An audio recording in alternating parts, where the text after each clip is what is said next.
സനിയുടെ ചിന്തകൾ കഴിഞ്ഞ നാളുകളിലേക്ക് തിരിച്ചു സഞ്ചരിച്ചു. ആ കോളേജ് ദിനങ്ങളിലേക്ക്. നിള വീട്ടിൽ വന്ന് പോയതിൽ പിന്നെ സനി ആകെ ഡൗണായിരുന്നു. മനസ്സുകൊണ്ട് നിളയെ തൻ്റെ ഫ്രണ്ടായി മാത്രം കാണാനുള്ള ശ്രമം തുടങ്ങി. അവൻ്റെ അവസ്ഥ മനസ്സിലാക്കി തന്നെയാണ് ലിൻഡ അവനോട് പെരുമാറിയത്. എന്നാൽ കോളേജിൽ വൈകിപ്പോയും നേരത്തെ വന്നും നിളയെ കാണാനുള്ള സാഹചര്യങ്ങൾ ഒഴിവാക്കി പതുങ്ങി നടന്നവനെ ലിൻഡ നല്ലപോലെ ശകാരിച്ചു. അവസാനം ഒരാഴ്ചത്തെ ഒളിച്ചു നടക്കലിന് ശേഷം നിളയെ ഫേസ് ചെയ്യാൻ അവൻ തീരുമാനിച്ചു. അന്ന് പതിവ് സമയത്ത് തന്നെ അവൻ കോളേജിലേക്ക് എത്തി. ഡിപ്പാർട്ട്മെൻറ്റിലേക്കുള്ള വഴിയിൽ അവൻ അവൾക്കായി കാത്തുനിന്നു. എന്നും വരുന്ന സമയത്ത് തന്നെ സേതി വന്നു. പക്ഷെ കൂടെ നിളയുണ്ടായിരുന്നില്ല. നിള എവിടുന്ന് സേതിയോട് തിരക്കണം എന്ന് തോന്നിയെങ്കിലും സംസാരിക്കാൻ അവൾ എപ്പോഴും കാണിക്കാറുള്ള വിമുഖത അവനെ പിന്നോട്ട് വലിച്ചു. സേതി തന്നെ കണ്ടെന്ന് മനസ്സിലായപ്പോൾ അവൻ ചെറുതായി ഒന്ന് ചിരിച്ചു കൊടുത്തു. എന്നാൽ അവനെ അമ്പരപ്പിച്ചുകൊണ്ട് അവൾ അടുത്തേക്ക് ചെന്നു. സേതിയെ സംബന്ധിച്ച് വിശ്വജിത്ത് നിളയോട് ഇഷ്ടം തുറന്നു പറഞ്ഞതോടെ സനിയോടുള്ള ആശങ്ക വിട്ടുപോയിരുന്നു. ചേട്ടനെ കണ്ടിട്ട് കുറച്ചായല്ലോ. നിള എന്ന് രാവിലെ നോക്കാറുണ്ട്. ആണോ? ഞാൻ മിക്കപ്പോഴും എത്താൻ ലേറ്റ് ആവാറുണ്ട്. എന്നിട്ട് നിള എവിടെ? അവളിപ്പോൾ വരും. ഫ്രൈഡേ വീട്ടിൽ പോയി. ഇപ്പോൾ എത്താറായിട്ടുണ്ട്. സേതിയുടെ സ്ഥലം എവിടെയാണ്? തൻ്റെ അമ്മയുടെ പേര് ശ്വേത എന്ന് മറ്റോ ആണോ? അതെ, എങ്ങനെ അറിയാം? സേതി ശരിക്കും അമ്പരന്നു. അപ്പോൾ വള്ളിവട്ടമല്ലേ സ്ഥലം? അന്ന് വീട്ടിൽ വന്നപ്പോൾ പറഞ്ഞ ഓർമ്മയാണ്.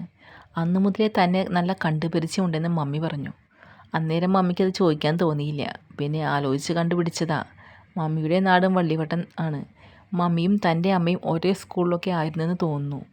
ചിലപ്പോൾ പറഞ്ഞാൽ തൻ്റെ അമ്മ അറിയും. പക്ഷെ വേണ്ട കേട്ടോ, ചോദിക്കണ്ട. പപ്പയുടെ കൂടെ ഇഷ്ടം കൊണ്ട് ഇറങ്ങിപ്പോന്നുകൊണ്ട് നാടുമായി വലിയ ബന്ധമില്ല.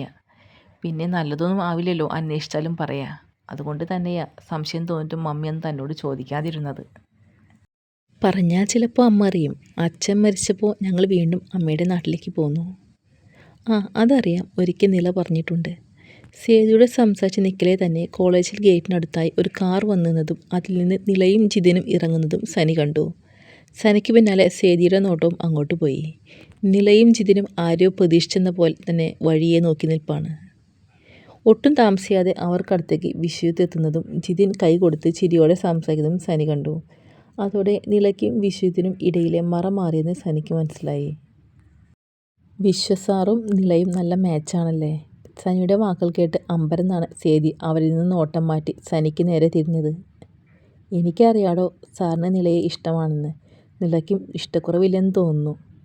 അവരെ നോയിക്കൊണ്ട് തന്നെയാണ് അവനത് പറഞ്ഞത്. സേതിക്ക് അവനോട് എന്ത് പറയണം എന്നറിയാതായി. എന്നാൽ ശരിയിടോ, ഞാൻ ക്ലാസ്സിലേക്ക് ചെല്ലട്ടെ.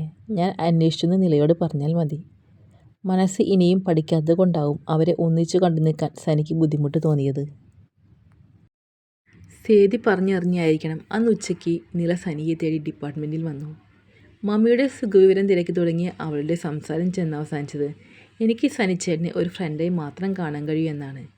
തൻ്റെ ഫ്രണ്ട്ഷിപ്പ് നഷ്ടപ്പെടുത്താൻ അവൾ ഒട്ടും ആഗ്രഹിക്കുന്നില്ലെന്ന് അവളുടെ സംസാരത്തിൽ നിന്ന് അവന് മനസ്സിലായി.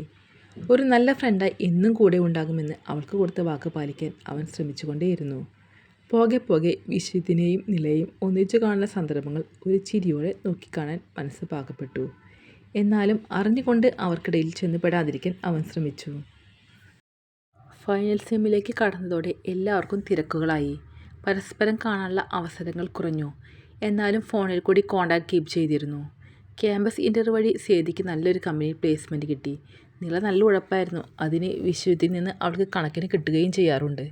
മാനേജ്മെൻറ്റ് ഡിപ്പാർട്ട്മെൻറ്റേയും IT ഡിപ്പാർട്ട്മെൻറ്റേയും സെൻഡ് ഓഫ് വെവ്വേറെ ദിവസങ്ങളിലായിരുന്നു. അതുകൊണ്ട് ക്ലാസ് കഴിഞ്ഞതിൽ പിന്നെ പരസ്പരം കാണാൻ കഴിഞ്ഞില്ല. എക്സാമൊക്കെ കഴിഞ്ഞ് എല്ലാവരും കൂടി പ്ലാൻ ചെയ്ത് ഒരു ദിവസം പുറത്ത് വെച്ച് മീറ്റ് ചെയ്തു. അന്ന് നിലയ്ക്കും സേതിക്കും ഒപ്പം വിശ്വജിത്തും പ്രജിനും നിലയുടെ ജിതിനും നീലിമയും കൂടി ഉണ്ടായിരുന്നു. അന്ന് സനിയെ ശരിക്കും അത്ഭുതപ്പെടുത്തിയത് നിലയും ജിതിനും തമ്മിലുള്ള ബോണ്ടാണ്. ചേച്ചിയുടെ ഹസ്ബൻഡ് എന്നോ മാമൻ്റെ മോനെന്നോ പറഞ്ഞ് മാറ്റി നിർത്താവുന്ന ഒരാളല്ല നിലയ്ക്ക് ജിതിനെന്ന് അവന് മനസ്സിലായി. തനിക്കും ഇത്രയും അടുപ്പം തോന്നുന്ന എല്ലാം ചെയ്യാൻ പറ്റുന്ന ഒരാൾ കൂടെ ഉണ്ടായിരുന്നെങ്കിൽ എന്ന് അവരെ കണ്ടപ്പോൾ സനിക്ക് തോന്നി. ജിതിനുമായി നല്ലൊരു സൗഹൃദം ഉണ്ടാക്കിയാണ് സനി അന്ന് മടങ്ങിയത്. സനിക്ക് അന്നേ പപ്പയുടെ അടുത്തേക്ക് പോകാനായിരുന്നു താല്പര്യം. പിന്നെ എക്സ്പീരിയൻസിന് വേണ്ടി മാത്രം ഫ്രണ്ടിൻ്റെ കസിൻ്റെ കമ്പനിയിൽ 1 വർഷത്തോളം വർക്ക് ചെയ്തു. നിലയും ഒരു ഫേമിൽ താൽക്കാലിക പോസ്റ്റിൽ കയറിയിരുന്നു. പിന്നീട് പപ്പ മുഖേന തന്നെ നല്ലൊരു കമ്പനിയിൽ ജോബ് ശരിയായി. മമ്മിയെയും കൂടെ കൂട്ടി പോകാനുള്ള തയ്യാറെടുപ്പുകൾ നടത്തുന്ന സമയത്താണ് നില അവനെ കാണാൻ വരുന്നത്. ആകെ തളർന്നൊരു മട്ടായിരുന്നു. അവൻ ചോദിച്ചതിന് ഒന്നും അവൾക്ക് മറുപടിയില്ലായിരുന്നു. അവനോട് ഒന്നും പറയാനും അവൾ തയ്യാറായിരുന്നില്ല. ഒറ്റ ആവശ്യം മാത്രം അവൾക്കുണ്ടായിരുന്നുള്ളൂ. കുറച്ചുനാൾ ഇവിടെ നിന്ന് മാറി നിൽക്കണം. അതിന് ഹെൽപ്പ് ചെയ്യണം. വേറെ ആരെയും വിളിക്കാനോ താൻ ഇവിടെയുണ്ടെന്ന് പറയാനോ അവൾ സമ്മതിച്ചില്ല. അവളോട് കൂടുതൽ ചോദിക്കാനോ സംസാരിക്കാനോ പറ്റാത്ത വിധം ആകെ തകർന്നു നിൽക്കുന്ന നിളയെ ഒന്നിൻ്റെ പേരിലും ബുദ്ധിമുട്ടിക്കാൻ അവന് തോന്നിയില്ല. അവസാനം മമ്മിയാണ് പറഞ്ഞത് കൂടെ കൂട്ടാം, സാവധാനം കാര്യങ്ങൾ ചോദിച്ച് മനസ്സിലാക്കാം എന്ന്. പപ്പയുടെ കോണ്ടാക്ട് വെച്ച് അധികം വൈകാതെ അവൾക്ക് ഒരു വിസിറ്റിംഗ് വിസ ഒപ്പിച്ചു. അവളിപ്പോൾ ഒപ്പം വന്നിട്ട് 8 മാസങ്ങൾ കഴിഞ്ഞിരിക്കുന്നു. ഇതുവരെ അവളോട് ഒന്നും ചോദിക്കാനോ പറയാനോ എന്തിന് സംസാരിക്കാൻ പോലും കഴിയാത്ത വിധം മാറ്റം വന്നിരുന്നു നിളയ്ക്ക്. തീർത്തും തനിക്ക് അപരിചിതമായ ഒരു നിളയാണ് മുന്നിൽ. അവളാകെ ഇത്തിരി സംസാരിക്കുന്നത് മമ്മിയോട് മാത്രമാണ്. എന്തായാലും മമ്മിയും പപ്പയും നാട്ടിൽ പോകുന്നതിന് മുന്നേ നിളയോട് സംസാരിച്ചേ പറ്റൂ. ഇനിയും അവളെ ഇങ്ങനെ തൊട്ടാൻ സമ്മതിച്ചാൽ ശരിയാവില്ല. അവളായി പറയാൻ ഒരുക്കമല്ലെങ്കിൽ വേറെ വഴി നോക്കേണ്ടിയിരിക്കുന്നു. സനി ഇപ്പോഴും കഴിയുന്നത് അവൾക്കും വിശ്വത്തിനും ഇടയിൽ എന്തോ പ്രശ്നം വന്നിട്ടുണ്ട് എന്നാണ്. അങ്ങനെയാണെങ്കിൽ കൂടി ജിതിനെയും നീലിമയെയും വിട്ട് അവൾ എന്തിനു മാറി നിൽക്കുന്നു എന്നുള്ളത് ഉത്തരം കിട്ടാത്ത ചോദ്യമാണ് അവന്. അവൾക്ക് കൊടുത്ത വാക്കിൻ്റെ പേരിലാണ് ഇന്നേ വരെ അവൻ ആരെയും വിളിച്ചു നോക്കാതിരിക്കുന്നത്. ഇനി അത് പറ്റില്ലെന്ന് അവൻ ഉറപ്പിച്ചു. അവളായി പറഞ്ഞില്ലെങ്കിൽ ജിതിനെ കോണ്ടാക്ട് ചെയ്യാൻ ശ്രമിക്കണം.